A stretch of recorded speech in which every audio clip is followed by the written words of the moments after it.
Sit back and take a ride. Take a ride. Pink panties coming to your life. To your life. Sisters coming to your life.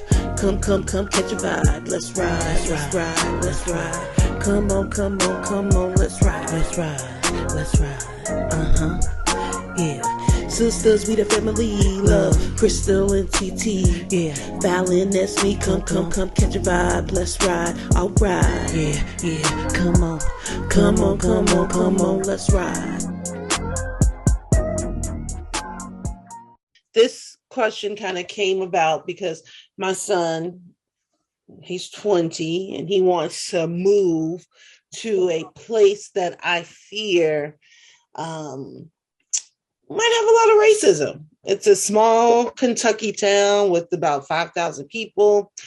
And he wants to, move there with his girlfriend.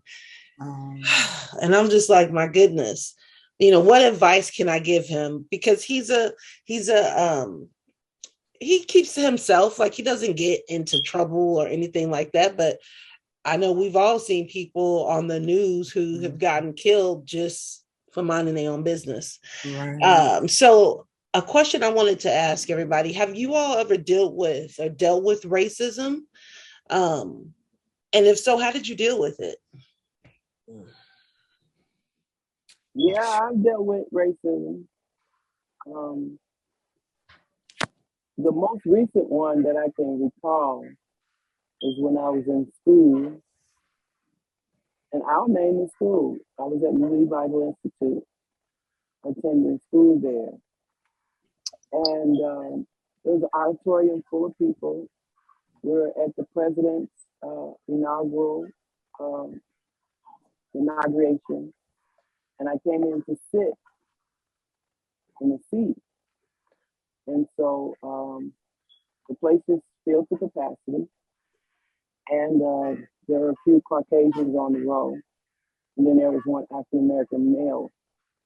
So when I got into the seat, first of all, they wouldn't move over so that I could sit on the end. So it would begin to be people.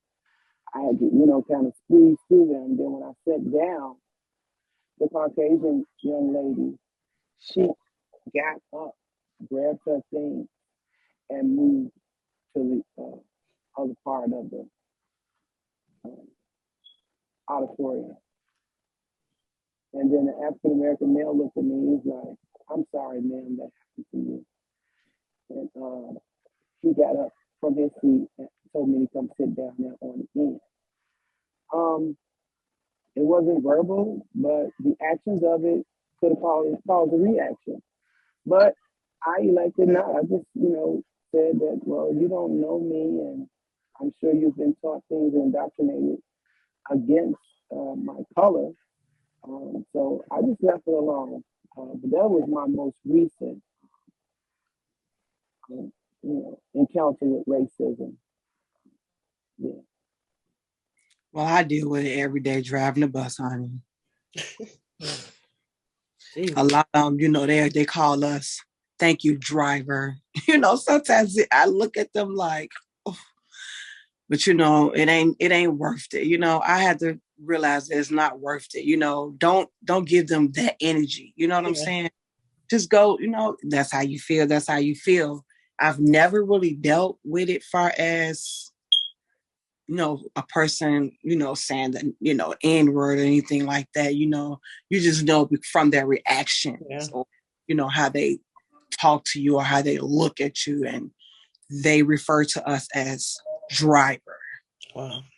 And it's the way that they say it. You be looking, it cringe my skin sometimes. But, I have to be like, you know what? It's not worth it, I'll be honest, though. I will say this. One time, this lady, elderly lady, the way she said it, that was the first time I experienced it. Our buses are high, so we have to kneel our buses for them to get off. I didn't kneel my bus first.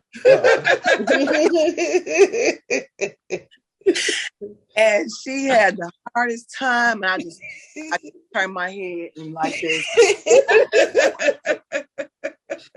And so because that was my first time experiencing it, and it just really, It's some to me the inside. But number one, I have, my job. That's my job. You can't, unless she was really offensive to me. So, so that's another reason why you wouldn't open your mouth unless it was something really done. Because we had a lot of drivers being caught, the N-word and you're black and just all kinds of stuff, So thank God I haven't experienced that. But, I have my little ways to get back at people. And I do. You know what? When I drive off, the Lord be like, yep. I said, Lord, forgive me, because I know that one right. Please forgive me. Oh, yeah, that's the worst I've experienced at driving the bus. That's surprising. In Chicago, I thought it would be worse than Texas. I guess I've had it worse. I don't. It's probably because of the neighborhood you live in. It's y'all white. So yeah, I don't know how many times I didn't got pulled over and they don't do anything. They just pull you over, look in the car, see who you are. I remember one time it was probably 2:00 in the morning because we was driving home from the club, and I was smoking cigarettes then. The guy came in the car, thought we were smoking weed. I didn't even, back then, drugs, I don't touch them. I don't do nothing. That's so far away from me. That's nothing I do. And the guy was like, I smell the weed. I smell it. Made me sit out on the side of the car. I was terrified. I didn't know what to do. And he literally let us go and didn't do nothing. He had off. I don't know what the problem was. Yeah. But I will say in Phoenix, I don't call it the worst racism, because he was an old man. He probably didn't even realize he was being racist. It was probably like normal to him. And he came up to me and said, "You are the most beautiful nigger I've ever seen." And I was like, what? Like, I didn't know what to say. He just like, he's like, "You're so beautiful." And I was like, I didn't know what to say. I just walked off. Like, I can't believe you just said that. And he wasn't being mean. He was actually being nice. And I was like, I'm just gonna go. Like, I don't know what to do. That was probably the worst, but the nicest that I've ever received. Like, how do you say something? The nicest that a racist ever spoke to. Yeah. That's the craziest time, and it sticks out to me so much because I was with TJ, and that was the only reason I probably. Oh, this was like recent. He like 5 or 6 years old. Yeah, he was a baby, so I know it was. Jeez.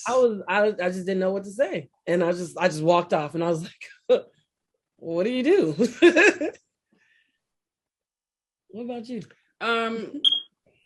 Thinking back, like, to be honest, I can't recall any racist moments that I've had with people in life. You know what I mean? I can't think of a time when I felt like someone disrespected me because they were being racist.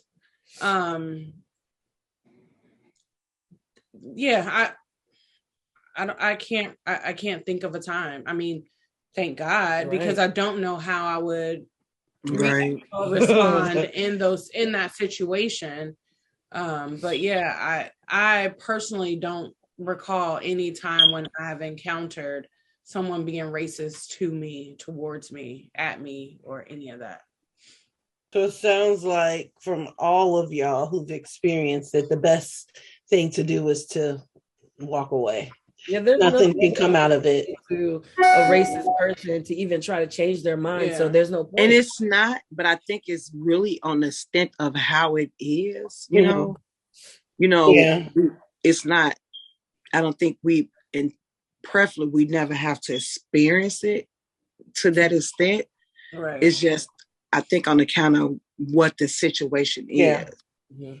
Because when you think, like, when I watched the Emmett Till thing, I was livid with that shit. I can't even watch it. I'm serious. So it's like, you just, man. Yeah, Fallon, you have to have those real conversations. Yeah. Yeah. You just have to tell him the truth. Like, where you going, you are not accepted. And you have to conduct yourself in a manner. Yeah. I hate to even say this, Yeah. that you wouldn't cause attention to yourself. Right. And even if he conducts himself in a manner, you just have to let him know You gotta be careful. you have ignorant white people out there that will still do things to you Mm-hmm. because they just don't care. Yeah. Yeah, you just have to tell them the truth.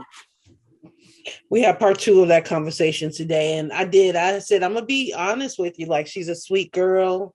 You know, I like her.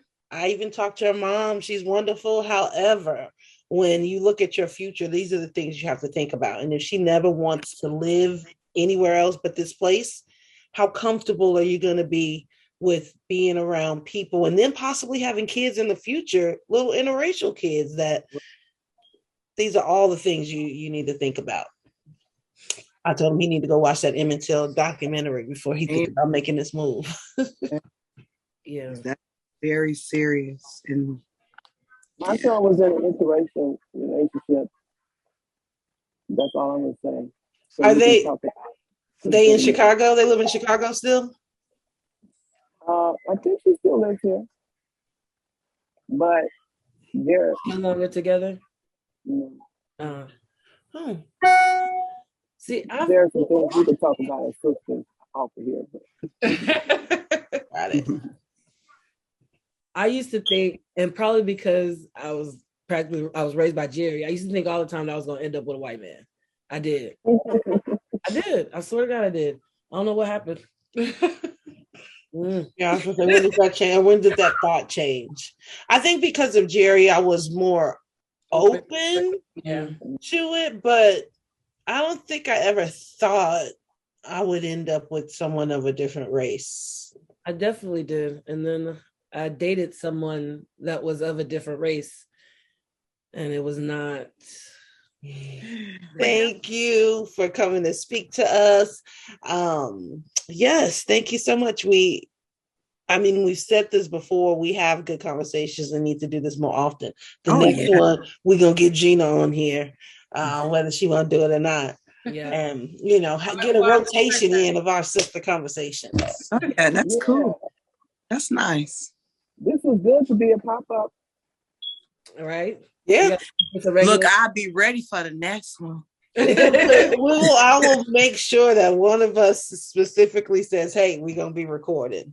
Sit back and take a ride. Pink pennies coming to your life. Sisters coming to your life. Come, catch a vibe. Let's ride. Come on, let's ride. Yeah. Sisters, we the family. Love, Crystal and TT. Yeah. Fallon, that's me. Come, catch a vibe. Let's ride. All right. Yeah. Come on, let's ride.